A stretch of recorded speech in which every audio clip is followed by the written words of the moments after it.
Nous sommes le mercredi 18 juillet, vous êtes bien en notre compagnie pour une nouvelle édition du journal de la rédaction. Voici d'abord vos prévisions météo. Encore un temps calme et ensoleillé aujourd'hui partout dans la région, quelques passages nuageux, quelques cumulus de beau temps. Sans conséquence, les températures elles sont aussi estivales, de saison en tout cas. 21 degrés à Dunkerque, 22 à Calais, 24 à Boulogne et 25 à Saint-Omer ainsi qu'à Lille. La météo complète bien sûr après ce journal. Et dans cette édition, d'abord un message de prudence des médecins contre l'utilisation abusive aujourd'hui de certains médicaments, notamment le paracétamol. Cette molécule, aujourd'hui très utilisée en cas de douleur, est en vente libre, bien sûr, dans les pharmacies, mais elle peut entraîner de sévères effets secondaires. Le dernier exemple en date est celui de Naomi Musenga. Après l'émotion suscitée par son décès et sa non prise en charge par le SAMU, il s'avère que la jeune femme de 22 ans est morte d'une intoxication au paracétamol qu'elle avait pris sans l'avis d'un médecin.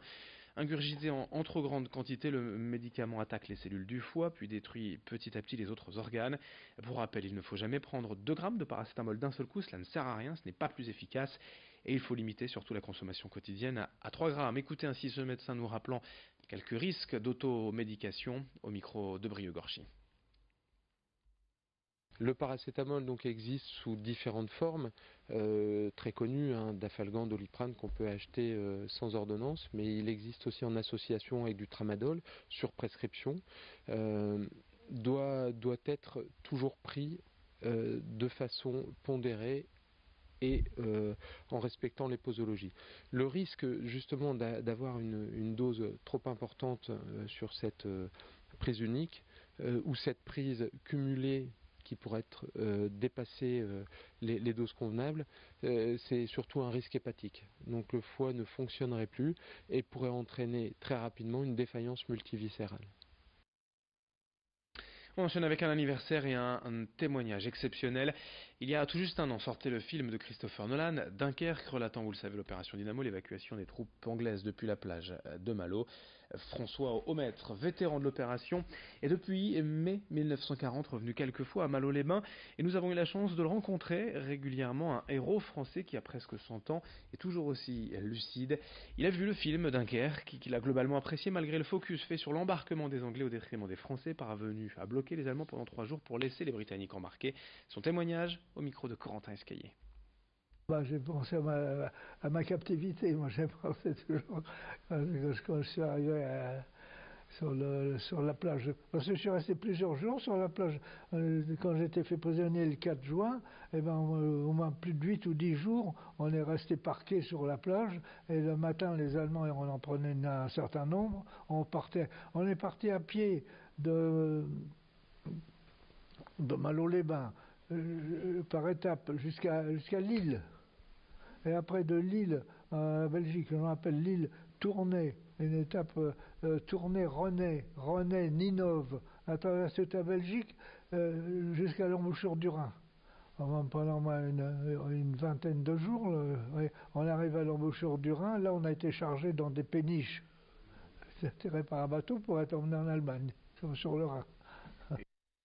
Autre témoignage, autre récit de vie dans ce journal. L'un des plus grands chefs de la gastronomie régionale, le 1er juillet dernier, Clément Marot a raccroché sa toque et son tablier en laissant les clés du restaurant à son fils et à son neveu. Originaire de Troyes, il s'est installé rue du Pas à Lille en décembre 1982 et en 36 ans, il n'a pas changé de cuisine. 36 ans à ravir les papilles de milliers de gastronomes nordistes. Mais aujourd'hui, à 62 ans, l'heure de la retraite a sonné. Clément Marot passera encore parfois en cuisine pour donner quelques conseils, mais à terme, il compte retourner près de Troyes, où il pourrait peut-être, pourquoi pas, faire de la confiture. Son envie d'arrêter, expliqué au micro d'Alexis Tessier. Je pense que je suis comme la plupart des Français, il arrive un moment où on a le droit de se reposer et le devoir de laisser la place aux jeunes.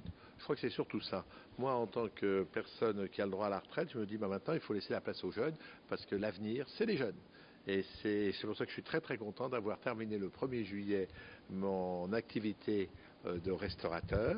Là, pendant quelques temps, je suis obligé, et pas obligé, mais avec joie, je vais accompagner les jeunes repreneurs.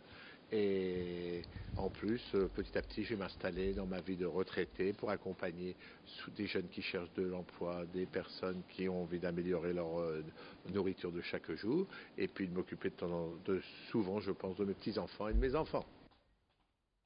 Pour finir ce journal, un peu de musique à la rencontre de Camini, de retour 10 ans après Marly Gaumont. Le Nordiste prévoit un nouvel album d'ici le mois d'octobre, dont voici le premier single baptisé Le Vrai France. Un texte engagé et consacré à la France rurale. Après cet essai au One Man Show avec un spectacle encore aujourd'hui en tournée, au cinéma via l'écriture d'un scénario, une émission de télé sur France 3 et encore d'autres projets, Camini veut retenter sa chance dans la musique. Il termine actuellement cet album et ce premier titre fait référence aux tendances actuelles, notamment la trappe. Alexis Tessier l'a rencontré à Lille pour évoquer ce nouveau projet. On l'écoute, Camini.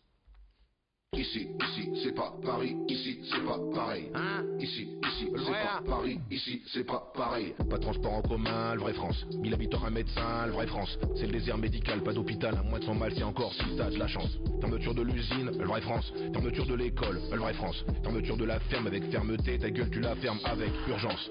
Ici, c'est pas Paris. Le vrai France, cette France oubliée, je l'ai ressenti quand j'étais plus jeune, mais c'est encore pire aujourd'hui. C'est vrai que par rapport à Marly Gaumont, on est sur un texte plus sombre, un clip moins enjoué, beaucoup plus sombre et tout, parce que voilà, c'est l'air du temps, on est dans la trap musique aussi.